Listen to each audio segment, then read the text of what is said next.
எல்லோருக்கும் வணக்கம். Welcome to Vijith view. Bigg Boss 8 Tamil.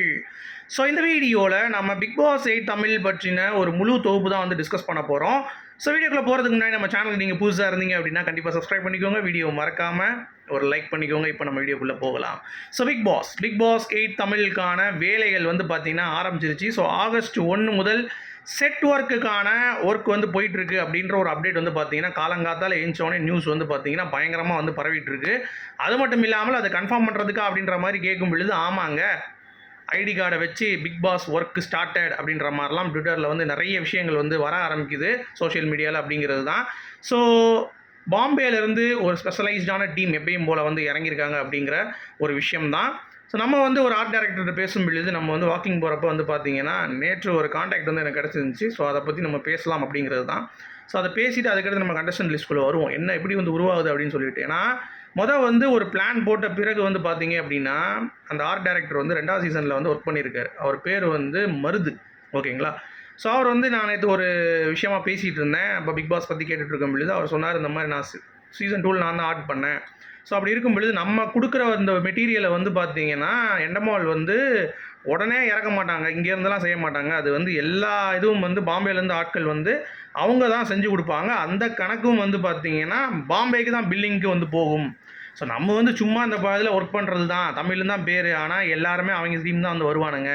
இந்த இதில் பெரிய பெரிய ப்ரொடியூசர்ஸுமாக இருக்கட்டும், இல்லை பெரிய டைரக்டர்ஸாக இருக்கட்டும், எல்லாருமே வந்து பார்த்திங்கன்னா மேக்ஸிமம் தமிழ் ஆளுகளே வந்து இருக்க மாட்டாங்க. ஸோ எல்லாருமே வந்து பார்த்திங்கன்னா மேக்ஸிமம் தமிழ் ஓரங்கற்ற அப்படின்னு சொல்ல முடியாது, பட் ஆட்கள் வந்து இருக்க மாட்டாங்க.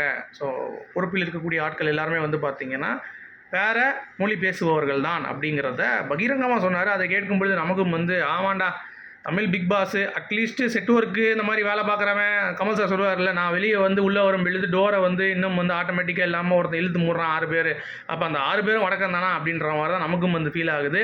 ஸோ இதிலே தெரிஞ்சு போச்சு பிக் பாஸ் தமிழுக்கும் வந்து உருப்படியாக வந்து பார்த்திங்கன்னா கண்டஸ்டன்ஸ் தமிழ் ஆளுங்க எடுக்க மாட்டாங்க. அங்கே என்ன தள்ளுது இங்கே என்ன தள்ளுது அப்படின்ற மாதிரி பேசுகிறவங்க தான் எடுத்து தொலைகிறாங்க. அதே மாதிரியே வேலை பார்க்குறவனும் வந்து பார்த்தோன்னா தமிழ் ஆளுங்களை எடுக்க மாட்டாங்க. அப்படிங்கிறப்ப இதுக்கு பேர் மட்டும் பிக் பாஸ் 8 தமிழ், ஹோஸ்ட் மட்டும் கமல்ஹாசனடா அப்படின்ற மாதிரி தான் நமக்கும் வந்து ஒரு ஃபீல் ஆகுது. ஸோ அதிலே வந்து ரொம்ப அப்செட் ஆகிடுச்சு அப்படிங்கிறது தான். சரி, கமல் சாரோடைய நெகட்டிவிட்டி எப்படி வந்து ஹேண்டில் பண்ண போகிறார் இந்த சீசன் அப்படின்ற ஒரு மிகப்பெரிய ஒரு கேள்வி எல்லாத்துக்கும் வந்து இருக்குது. ஏன்னா சீசன் 6, 7 வந்து பார்த்தீங்கன்னா ஏகப்பட்ட நெகட்டிவிட்டிங்க. ஒன்று விக்ரமன் சைடு நின்று அவர் வந்து பேலன்ஸ்டாக பண்ணாமல் சீசன் 6 கூட அந்தளவுக்கு விட்டாச்சு. சீசன் 7 இந்த மாயா அப்படின்ற ஒரு இந்த கேம் சேஞ்சரு, கேம் வந்து கேவலமாக விளாட்ற ஒரு பொண்ணுக்கு வந்து கடைசி வரைக்கும் வந்து பார்த்திங்கன்னா சப்போர்ட் பண்ணி அவங்ககிட்ட எவனாவது கை வச்சாங்க அப்படின்னா கூப்பிட்டு வச்சு எவனாவது வான் பண்ணுறது, இந்த மாதிரி ஏகப்பட்ட நெகட்டிவில் கமல் சார் வந்து சிக்கினார். ஸோ அப்படிப்பட்ட நெகட்டிவ் எப்படி ஹேண்டில் பண்ணுறாரு அப்படின்ற மாதிரி விமர்சனம் வந்து இந்த வட்டம் வந்து வந்துச்சு. எப்படி ஹேண்டில் பண்ணுவார் அப்படின்ற மாதிரி அதை பற்றிலாம் கவலையே கிடையாதுங்க. ஹோஸ்ட் வந்து அவங்க என்ன சொல்கிறாங்களோ அதை வந்து அப்படியே ஃபாலோ பண்ணிட்டு பண்ணுறது தான் ஹோஸ்ட். அவருடைய இன்ஃப்ளூயன்ஸ் அப்படிங்கிறது வந்து பார்த்திங்கன்னா மேக்ஸிமம் இந்த ரெட் கார்டு எவிக்ஷன் இந்த மாதிரி தான் வந்து இருக்கும். அதனால தான் பசங்க வந்து ரொம்ப கடுப்பாயிட்டாங்க. ஸோ அது வந்து இந்த சீசனில் இருக்குமான்னு கேட்டிங்கன்னா வழக்கம் போல் இந்த சீசன்லேயும் இருக்கும். ஏன்னா கான்ட்ரவர்சி இருந்தால் தான் ஆடியன்ஸ் பார்ப்பேன். நீங்கள் உங்களுக்கு பிடிச்ச மாதிரியே ஹோஸ்ட் பண்ணி உங்களுக்கு பிடிச்ச மாதிரியே ஒருத்தர் எலிமினேட் பண்ணிட்டு இருந்தா அப்புறம் நம்ம எதுக்கு இந்த ஷோ பார்க்க போகிறோம்?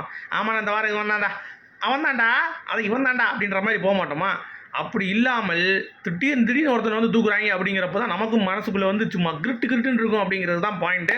ஸோ அதனாலே வந்து எல்லாம் பயந்து ஓடி போய் ஐயோ இந்த வாரம் இவன்டா அவன்டா எவன்டா அப்படின்ற மாதிரி கன்ஃபியூஸ் ஆகியே நம்மளும் வந்து பார்த்திங்கன்னா வீடியோஸ் பண்ணுவோம் அப்படிங்கிறது தான் பாயிண்ட்டு.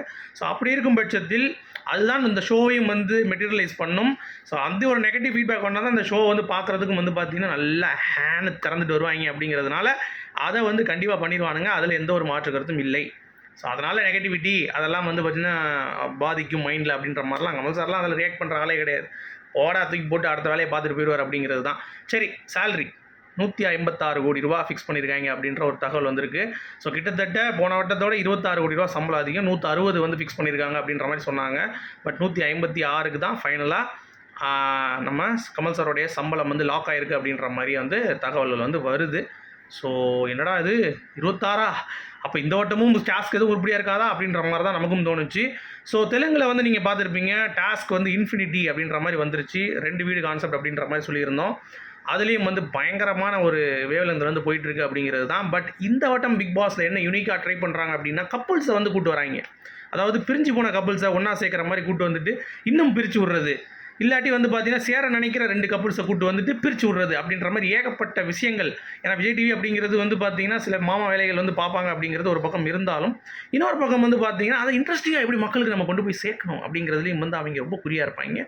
ஸோ அப்படிப்பட்ட இதில் வந்து கப்பலாக உள்ளே இறக்கக்கூடிய ஆட்கள் அப்படின்னு சொல்லிட்டு பேசக்கூடிய ஒரு 2-3 லிஸ்ட் வந்து பார்த்தீங்கன்னா வந்திருக்கு.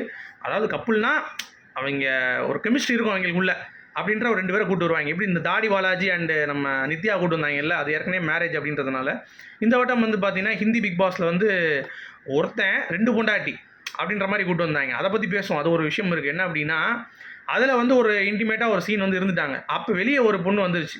அந்த 2 ஒய்ஃபில் வந்து 1 வெளியே வந்துருச்சு அட்மிட் ஆகி.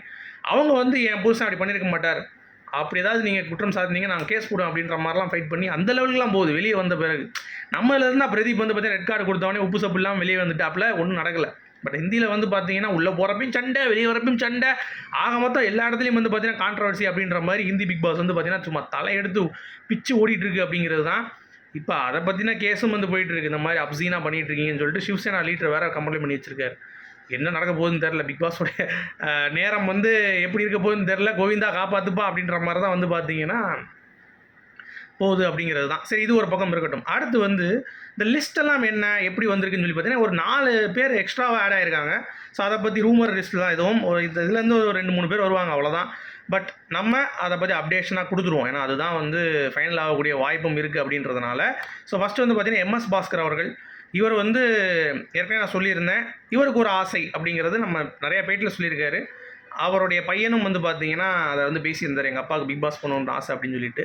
ஸோ அவர் இந்த வட்டம் வந்து பேர் அடிபடுது. அப்புறம் வந்து அஸ்வின் சிவாங்கி, நான் சொன்னேன்ல அந்த கப்புள் மாதிரி ஒரு வேவ்லெங்த் கெமிஸ்ட்ரி அப்படின்ற மாதிரி, அவங்க அந்த 2 பேரை உள்ள தூக்கிட்டு வந்து என்ன பண்ணலாம், பிரித்து விடலாமா சேர்த்து விடலாமா அப்படின்ற மாதிரி பிளான் பண்ணுறாங்க. இது ஒன்று. அப்புறம் சாலின் ஜோயா TTF, இது ஒரு கப்புள். இந்த 2ஐயும் வந்து பார்த்தீங்கன்னா பிடிச்சி உள்ள வந்துட்டு பிரித்து விடலாமா சேர்த்து விடலாமா அப்படின்ற அந்த பிளான். அடுத்த ஆங்கர் ஜாக்குலின் அவர்கள், சரிங்களா, இது வந்து போனட்டு அடிபட்டுச்சு. அப்புறம் நம்ம டான்ஸ் மாஸ்டர் மணி மாஸ்டர் ராபர்ட் மாஸ்டர் மத்தியில் இந்த சீசனில் கலக்கு என்று கலக்கப் போகும் ஸ்ரீதர் மாஸ்டர் அவர்கள் இந்த வட்டம் பிக் பாஸுக்கு உள்ளே என்ட்ரு ஆகிறதுக்கான வாய்ப்புகள் அதிகமாக இருக்குது அப்படின்ற மாதிரி வந்து நமக்கு வந்து தகவல் வருது. அப்புறம் நம்ம காமெடியன் ராமர் அவர்கள், ஸோ இவருடைய பேரும் வந்து பார்த்திங்கன்னா இருக்குது அப்படிங்கிறது தான். ஸோ ராமர் வந்தார்னா பிச்சுட்டு இருக்குங்க, சும்மாலாம் இருக்க மாட்டார். அவருடைய இதே வந்து அப்படியே சிரிச்சுக்கிட்டே தக் பண்ணுறது தான். ஸோ அவர் வந்து பார்க்கலாம் அப்படிங்கிறது தான். அடுத்து ரியாஸ் கானு, கார்த்திக் குமார், இதெல்லாம் நம்ம ஏற்கனவே டிஸ்கஸ் பண்ணிட்டோம். உரியடி டைரக்டர் விஜயகுமார் அவர்கள் இப்போ ஒரு அந்த பேர் வந்து அடிபடுது. அப்புறம் பப்ளு பிருத்திவிராஜ், அமலா சாஜி. ஸோ அமலா சாஜி வந்து பார்த்தீங்கன்னா ஒரு ஏதோ ஸ்கேமுக்கு கேஸ் வேறு போட்டிருக்காங்களா. அப்போ பிக் பாஸ்க்கு எடுக்கக்கூடிய கரெக்டான ஆள் தான்டா அப்படின்ற மாதிரி தான் இருக்குது. ஏன்னா கேஸ் போட்டவன், வீணாக போனவன், வெட்டி பந்தா பண்ணுறவன் தான் பிக் பாஸ்க்குள்ளே வரேன் அப்படின்றதுனால கண்டிப்பாக உள்ளே வரதுக்கான வாய்ப்பு இருக்குது. அப்புறம் சிங்கர் ஸ்வேதா மோகன், அப்புறம் கல்பனா அப்படின்னு சொல்லிட்டு ஒரு தெலுங்கு சிங்கரு, சோனியா அகர்வால், அவங்கள பேர் ஏற்கனவே பார்த்தாச்சு. ஆக்ட்ரஸ் அம்பிகா, அப்புறம் மாக்காப்பா, அப்புறம் ரோபோ சங்கர் ஃபேமிலிலேருந்து ஒருத்தவங்க, அப்புறம் முகேஷ் ரவி அப்படின்னு சொல்லிட்டு ஒரு மாடல், பாலாஜி முருகதாஸோடைய ஃப்ரெண்டு. ஸோ அதுவும் வந்து போகுது. ஸோ ப்ரொமோ ஷூட் எப்போ அப்படின்னு சொல்லி பார்த்தீங்கன்னா இப்போ செட் ஒர்க் ஆரம்பிச்சிருச்சு. ஸோ ப்ரொமோ ஷூட்டுக்கு வந்து ஐலோகோ டிசைன்ஸ்லாம் வந்து பார்த்தீங்கன்னா ஆரம்பிச்சிருவாங்க. ஆகஸ்ட் 15 ஐலோகோ வந்துடும். ஓகேவா. ப்ரொமோ ஷூட் வந்து இன்னும் கமல் சார் வந்து கால் ஷீட் வந்து கொடுக்கல. ஸோ அது என்றைக்கு அப்படின்னு சொல்லிட்டு வந்துடும். ஸோ எப்படியும் ஆகஸ்ட் 29 நினைக்கிறேன், போன வட்டம் வந்து ரிலீஸ் ஆச்சு. அதே மாதிரியே இந்த வட்டம் ரிலீஸ் ஆகும் அப்படின்ட்டு சொல்லிட்டு இந்த வீடியோ நான் முடிக்கிறேன். ஸோ பிக் பாஸ் சம்மந்தப்பட்ட அடுத்தடுத்த அப்டேட்ஸு, சேனலுடைய ரிவ்யூஸு, சேனலுடைய எலிமினேஷன், சேனலுடைய எல்லா டீட்டெயிலையும் பற்றி தெரிஞ்சுக்கணும் அப்படின்னா நம்ம சேனலை சப்ஸ்கிரைப் பண்ணிக்கோங்க. வீடியோ மறக்காமல் லைக் பண்ணிக்கோங்க. மீண்டும் சந்திப்போம். Good bye.